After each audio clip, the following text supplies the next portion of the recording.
Hi, Kathy Vick, Deeply Awake. I have a really wonderful afternoon planned. I'm going to go get my handicap placard for my car. And then I'm going to park in the handicap space at the grocery store. Huh, you think of that? I think that's pretty cool. So I'm pretty happy about that. And then I'm going to buy foodstuffs and we're going to make ice cream sundaes. And hopefully do a syntho log and then do our other wood because it's cold in here. Anyway, that's my travelogue. Why am I talking to you? To tell you my travelogue? No, not really.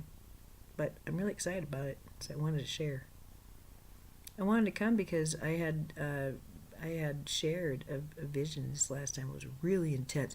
That whole video is intense. It's talking about battling the dark and all kinds of stuff, and it's so beautiful. It's like another poem.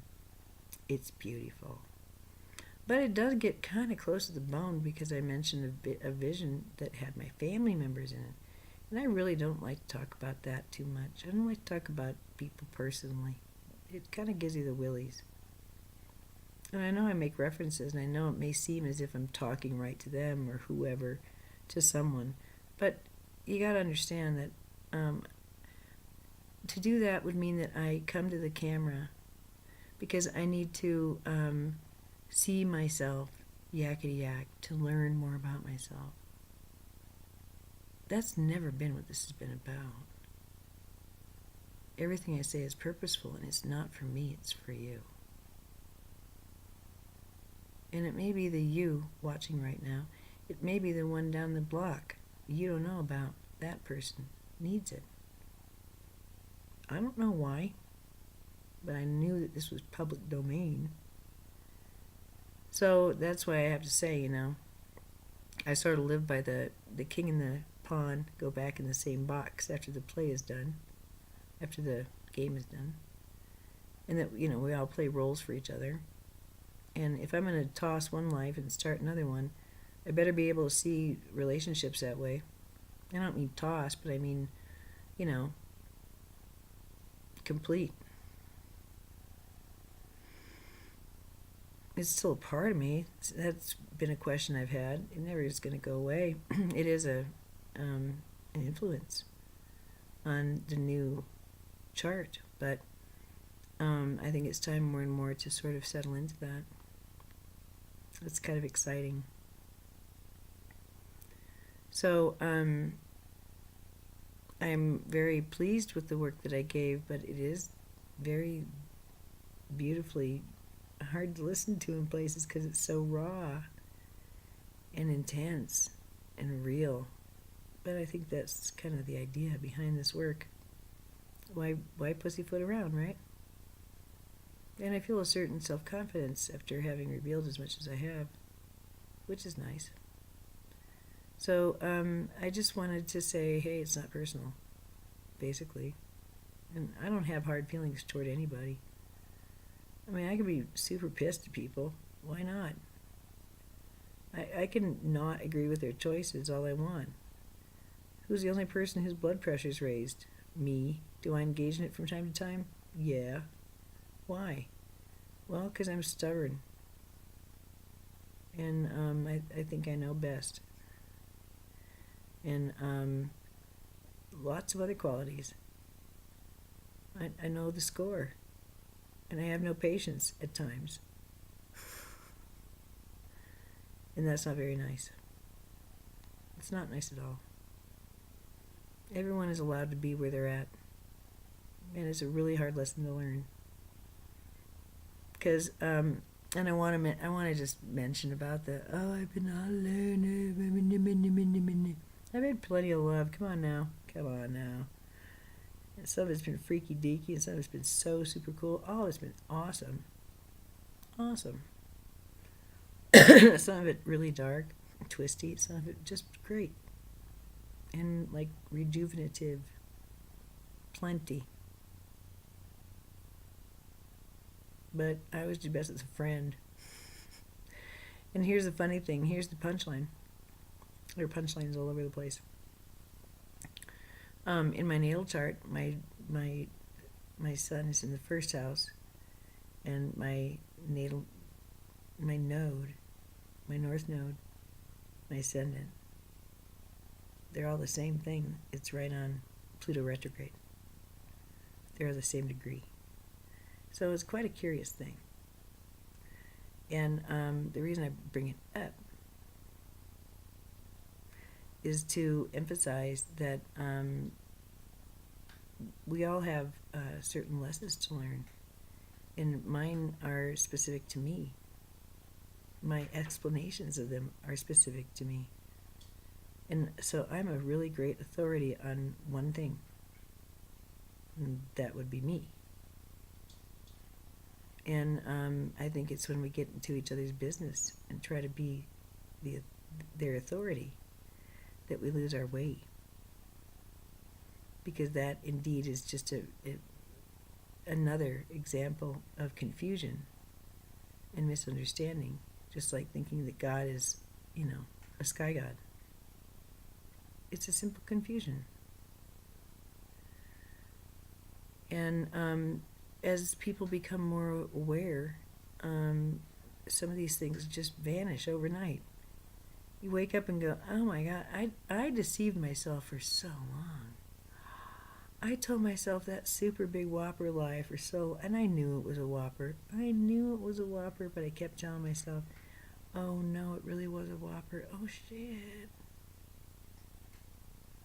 Haven't you had that experience?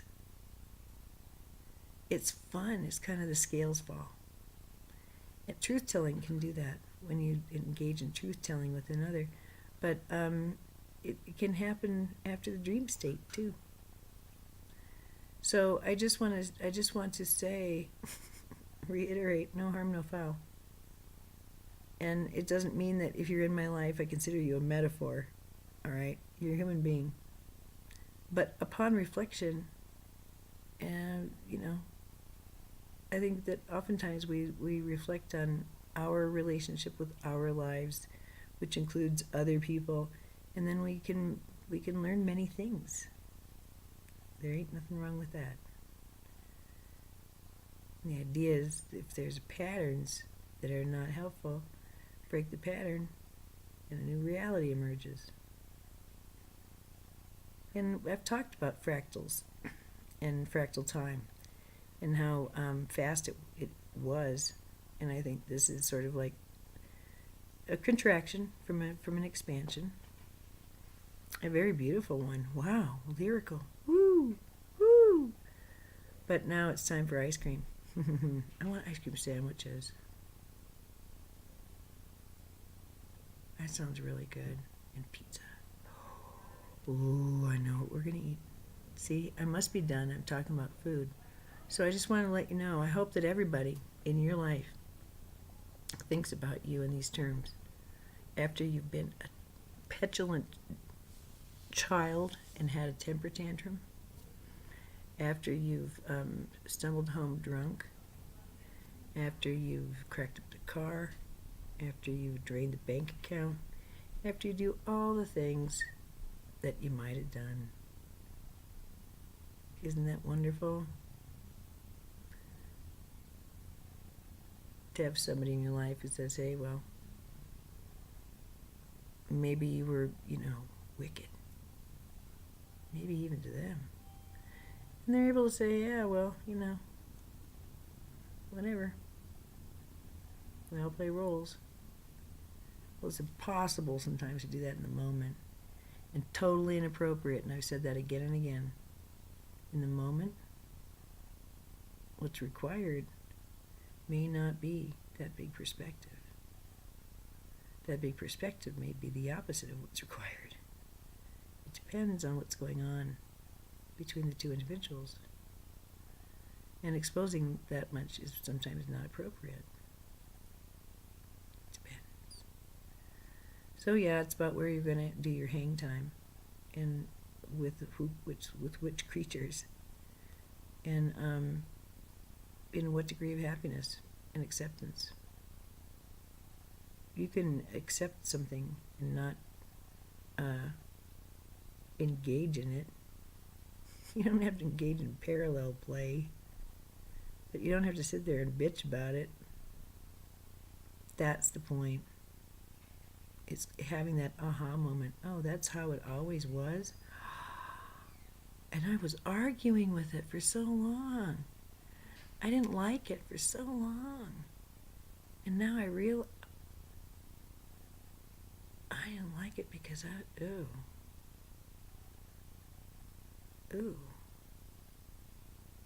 How could I like that? That changes everything. That changes everything. That's what happens when you come clean if you're gay, if you've dallied, if you bankrupted the office. Boom. And, I don't know. I think that the reason that I bring that up is that it's been said this is a time where truth is revealed. Integrity really does matter.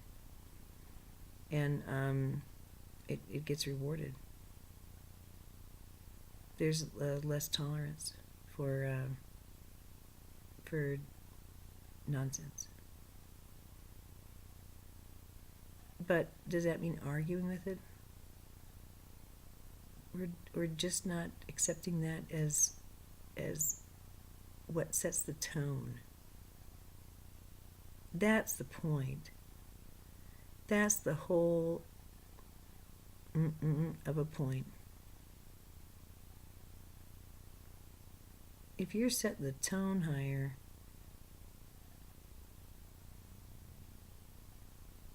if you're an angel and you know it, there's some stuff that just doesn't feel right, and the person doing it is not going to feel so good doing it around you. They're going to stop. It's just not fun. Wow. It's great. Well, I just wanted to kind of give that to you, that, it's we talk about agreement fields, we talk about energetic la-la, we talk about resonant frequencies and all kinds of stuff. How does it boil down to behavior and how to manage and what to do if you're dealing with somebody who sees them really in black and white? What happens then? How do you manage it? And you can't just say, oh, well, F you then. F you and your advanced TV set of a reality. No. And you kind of have to do that grow where you're planted thing and offer some assistance. You can't help it if you believe it's the only thing there, only thing available.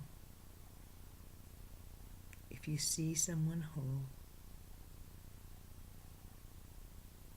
you can invite them into that reality and they can enjoy remission. But treating at the level of disease, that's where a cycle of issues comes into play. And karma is lived out. It's seeing everything is already done, already intact. What's there to argue with? So these are consciousness fields. They're reality sets. They're strongly neurochemically laced, and they're important to talk about.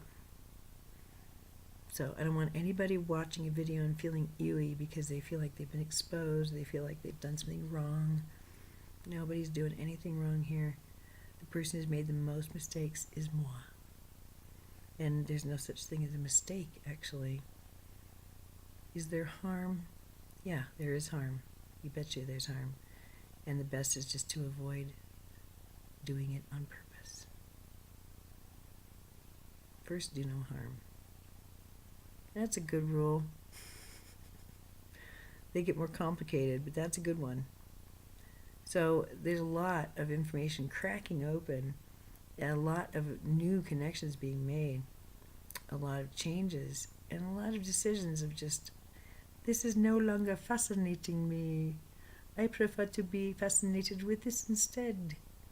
Or maybe I can attend to both. Oh my, look at that.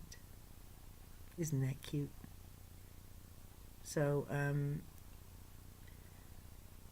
we had the beautiful 23rd, and I got that this is a time of just sort of, not gestation, but just kind of falling in love with this new thing, this new reality. And I like that. I really feel like the pressure's off. For the first time really ever, I want to close with that. I've always felt like I'm on a timetable, like I had to be there on time, and it was not like, I was never on time to anything. But with this, it was like it just was this internal pressure. Always there, and it was spiritual. It was real. And I don't feel it. I'm a light, but not with searching. And it is different to hold this kind of light. It's like, the race is run. And I did it. So now what does that mean? You know how when you get out of high school, oh God, what does this mean?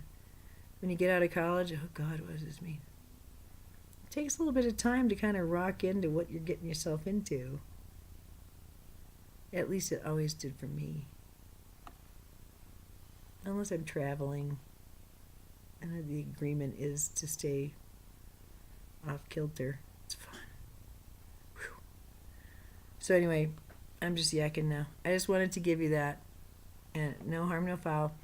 And thank you from an artist who loves you. And I hope that you also have an ice cream sundae coming your way.